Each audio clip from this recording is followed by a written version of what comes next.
Story 1. Terrifying occurrence. My friend and I embarked on a daring adventure to the infamous, long-abandoned Rolling Acres Mall in Akron, Ohio. To safeguard his privacy, I'll refer to my friend as Jake for this story. We chose the cover of darkness, entering the Forsaken Mall around 11 o'clock at night, knowing we didn't have school the following day. We found a way inside, squeezing through a door that previous curious souls had jammed open.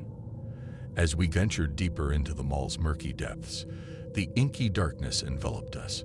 To fully appreciate the eerie ambience, we turned off our flashlights for a moment. The lower level of the mall was our first destination, and we climbed an escalator to explore the second floor. Shining our flashlights into the abandoned stores, we reveled in the eerie atmosphere. However, our curiosity was soon disrupted by an ominous bang echoing through the upper level. Startled, I turned to Jake, my heart pounding with dread. I whispered my concerns, suggesting it might be security or the police investigating our unauthorized presence.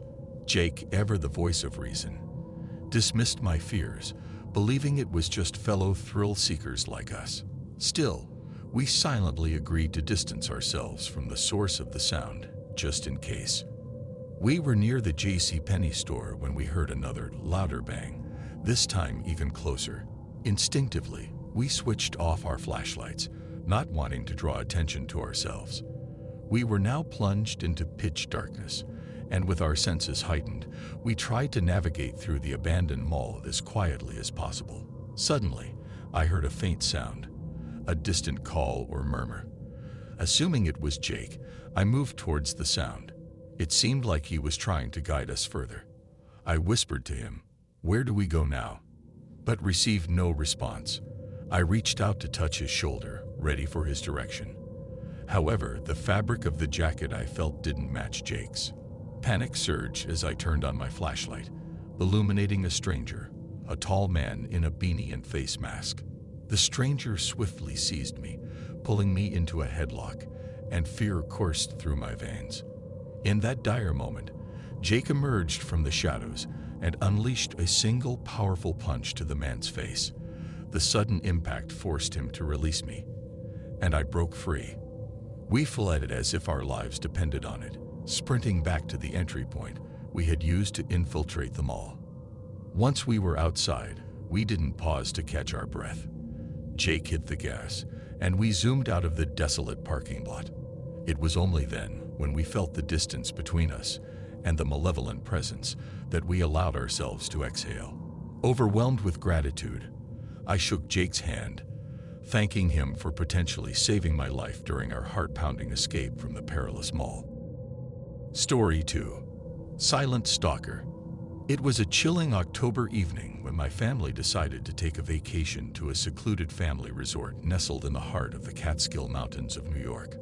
The resort, while surrounded by dense forests in all directions, was rather large and teeming with other families enjoying their getaways.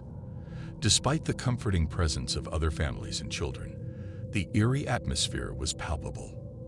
At the tender age of 8, I was an awkward, shy child, and I often found solace in the company of my older brothers, Eric and Josh. They were closer in age and usually roamed together during social gatherings, while my little brother, Craig, who was merely 4, remained under the vigilant eye of our parents. This vacation was no exception, as everyone went their separate ways, leaving me to my own devices. Our father had generously provided us with money to indulge in the arcade games within the activity hall. My parents had assumed that I was with my older brothers, but in reality, I was alone, venturing through the vast resort grounds. As I wandered along the winding cement pathway, I passed families engaged in various sports like boxball and croquet. My primary objective was to locate my brothers or find something to occupy myself. I ventured inside the activity hall and stumbled upon the arcade my father had mentioned. To my surprise, it was an impressively sized arcade with a wide array of pinball machines and classic arcade games, each costing a mere quarter to play. However, one corner of the room drew my attention, a door with a strangely fogged-up square glass window. It was made of a peculiar, hard-to-see-through glass, Curiosity got the better of me, and I approached the door to peer through the misty window. What I saw sent shivers down my spine. A humanoid figure stood on the other side, staring back at me through the glass. I gazed at it for what felt like an eternity, but the figure remained motionless. Its face was barely discernible through the murky glass, but it appeared to be a sinister Halloween decoration. After all, it was the Halloween season, and the resort had put up many spooky decorations to entertain the children. Satisfied with my assumption, I turned away and engaged in a game of The Simpsons arcade. The machine was situated in such a way that I couldn't help but glance at the eerie door every now and then. The image of the figure on the other side haunted my thoughts. As I lost the game, I couldn't resist returning to the door. This time, I pressed my face against the glass, attempting to see more clearly. To my horror, the blurred face on the other side transformed from a neutral expression into a sinister, unsettling smile. It was not a decoration. It was a real person. Panicking, I rushed out of the arcade and stopped halfway. Trembling with fear, I turned back to look through the door, but the figure had disappeared. Slowly, I inched my way back to the door and pushed it open. It led me into a dark hallway that exuded an inexplicable, eerie aura. The darkness intensified just a few feet from the door, and I couldn't discern any presence within. But who knew what could be lurking further down the hallway? Terrified, I retreated back through the arcade, retracing my steps to our room, where I remained until my parents returned. I recounted the unsettling encounter to them, and while they found it odd, they couldn't offer an immediate explanation. That evening, during a family dinner in the dining hall, something disturbing occurred. I noticed a man sitting alone at a nearby table. He was facing me, his gaze unwavering and unsettling. Despite having a plate of food in front of him, he made no attempt to eat. When our eyes met, he flashed a sinister smile. My mind raced back to the figure behind the fog-up glass. In hushed tones, I shared my unease with my parents, and they turned to look at the man. His smile faded as they observed him. My dad advised me not to pay any more attention to the man. Soon after, he got up and left, but not before giving me one last chilling, lingering glance. I did my best to avoid his gaze, pretending not to notice. That night marked the last time I saw that man during our trip. Looking back, I can't help but wonder if he was a predator. The way he stood there, motionless, watching me, and that bone-chilling smile, it all seemed like a sinister omen. If my instincts were correct, I can only hope that no other children fell victim to his malevolence. Story 3. Haunted Pizza Routes. At 17, I had a gig delivering pizzas for a local joint. I'd been at it for months and had become a pro at navigating the town in my beat-up Toyota. One weekend night, I was working the closing shift that stretched till midnight. Towards the end of the night, my boss, Mario, handed me the details for a delivery to a woman named Karen. The catch? It was a longer drive than usual, about 15 minutes away. I figured I might score a better tip for the extra effort. I loaded the pizza into my car, tuned into my regular playlist, and made my way to the address. The house was small, like most in that lower-income neighborhood. Lights were on in one of the rooms on the first floor. As I approached the door, a woman from the house next door called out, explaining that the pizza was actually for them. The address mix-up had me knocking on a different door. I made my way to the correct house, only to find a broken doorbell. Knocking loudly, I waited, but no one answered for what felt like an eternity.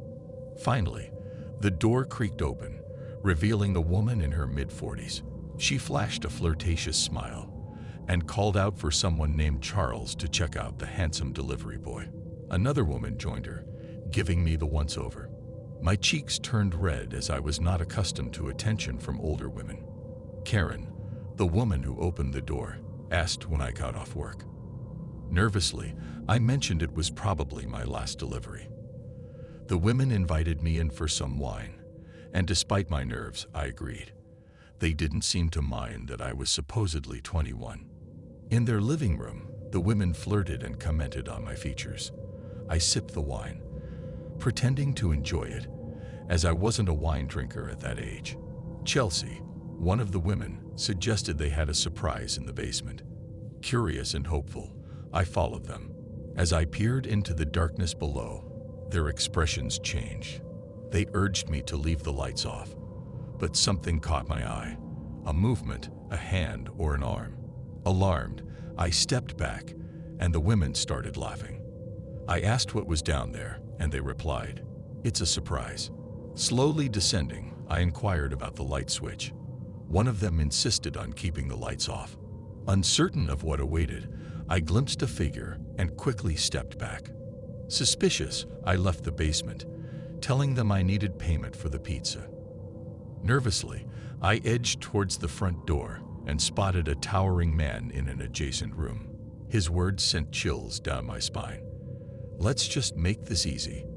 I sprinted for the door, leaving the pizza behind, only to hear it open seconds later. Back in my car, I locked the doors, and the man was already at my window, trying to open the door and knocking on the glass. I sped away without looking back. Back at the pizza place, I explained the bizarre encounter to my shocked boss. I reported the incident to the non-emergency line, ensuring they knew something was off at that address. Whatever trap awaited me, I thanked my lucky stars I didn't stick around to find out.